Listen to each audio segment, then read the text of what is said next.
Quels enseignements vous en tirez de ce match? Alors effectivement, on prend 22 points quand on joue à 14 et en plus d'être à 14, d'être sanctionné, on a à ce moment-là des joueurs qui sont blessés et qui se font soigner par le staff médical. Donc c'était compliqué à 13. Donc une mauvaise première mi-temps et par contre une seconde mi-temps totalement différente où en termes d'engagement, en termes d'organisation collective, on est en place, on flirte avec la ligne de but plusieurs fois. Il leur faut une grosse faute intentionnelle pour nous priver d'un essai. Pour nous priver d'un essai. Plusieurs fois ils ralentissent les sorties de manière habile qui font que voilà, qu'on ne score pas. Mais voilà, sur le fond et la forme, la deuxième mi-temps, ça nous convient, on est satisfait. Je ne reviendrai pas sur la prestation de l'arbitre qui disait à la réception « je ne pouvais pas les priver d'un bonus offensif ». Écoutez, ça c'est des problèmes de riches. Voilà, moi j'ai été le voir à la fin du match, lui dire un peu ma déception parce qu'on travaille quand même beaucoup et qu'on mérite d'être respecté, même si le mot est fort, autant que les équipes qui survolent le championnat. Voilà. Donc il y a effectivement une bonne deuxième mi-temps et il y a aussi devant un gros travail des joueurs. On a sur 18 touches, on a pratiquement 16 ballons et surtout quand même on a une mêlée qui a été performante et ça c'était nouveau, c'était pas attendu parce que c'est un des plus gros packs de la Pro D2 et les joueurs se sont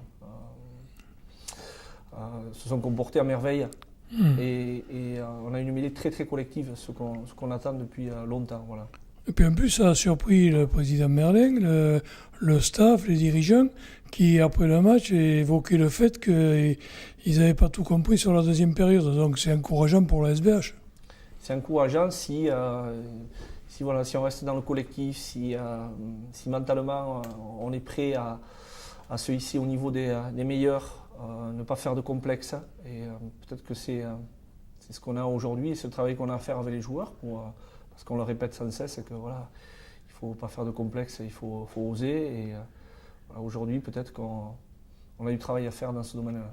Alors indépendamment de ça, c'est juste pour le signaler à nos supporters qui ne peuvent pas se déplacer, mais on se retrouve en deuxième mi-temps avec un pack d'avant, un 5 de devant qui est relativement jeune. Il y a même des troisièmes lignes, puisqu'il y avait Loa Masso qui était rentré. Et malgré ça, on prend le devant, on prend le dessus en mêlée, on prend des ballons en touche, ça veut dire qu'on a le droit d'espérer, quoi. Ouais, c'est bien parce qu'effectivement, il y a des jeunes, il y a Assine Mahamri qui est avec nous depuis peu de temps et qui fait de très bons matchs, qui progresse de sortie en sortie. Et voilà. Pour être honnête, c'est une bonne surprise, c'est une bonne surprise pour moi et on est très content de l'avoir dans le groupe. Il est très fort, il est très solide, il manque de rugby, mais ça va venir parce qu'il est vraiment à l'écoute et on est très satisfait. Et puis autour de lui, voilà, devant, il y a effectivement des jeunes et encadrés aussi d'anciens, mais qui ne se posent pas de questions et qui pratiquent un bon rugby, qui donnent le meilleur d'eux-mêmes. Et l'association en haut, Momo Bougami, est-ce que c'est un gage de puissance pour ce qui peut se passer après? Parce que les choses ont diamétralement changé. Hein. Alors c'est sûr que Momo, bien qu'il ait maigri, il est quand même encore à 135 kg.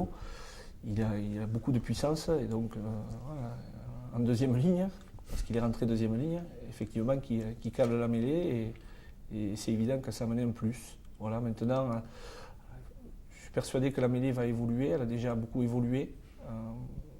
On a eu réunion l'autre jour avec Jérôme Garcès.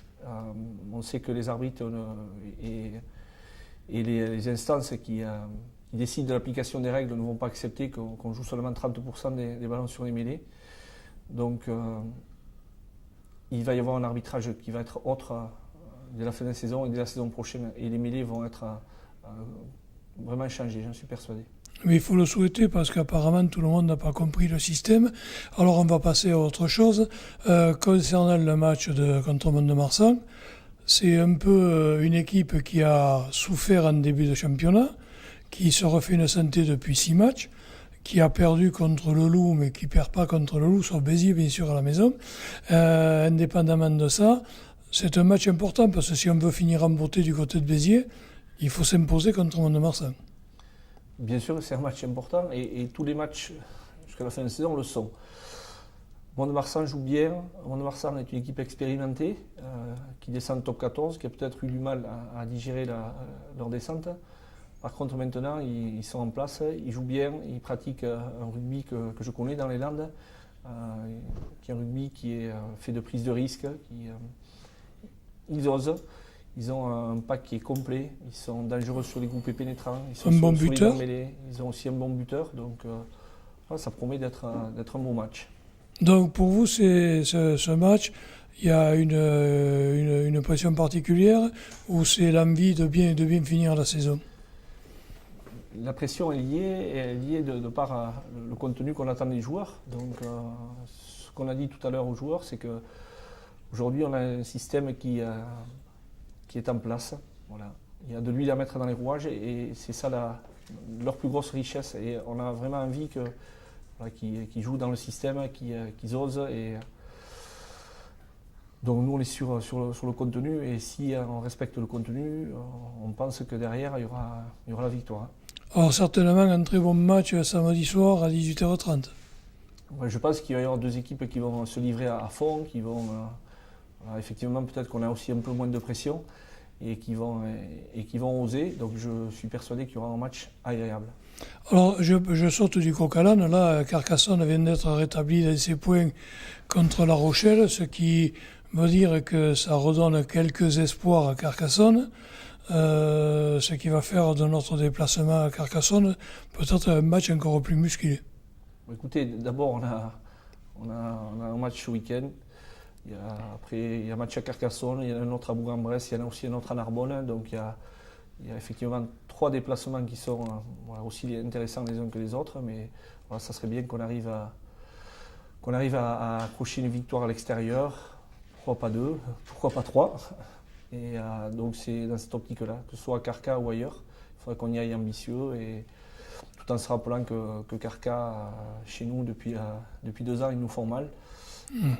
Et que ça serait bien de rétablir la balance. Ouais, rétablir la balance, et tout en jouant, et le rugby qu'on est en train de pratiquer. Voilà. Mais je vous dis, Carca, c'est comme les autres équipes, mais avant Carca, il y a Mont-de-Marsan, et Dieu sait si ça va être compliqué.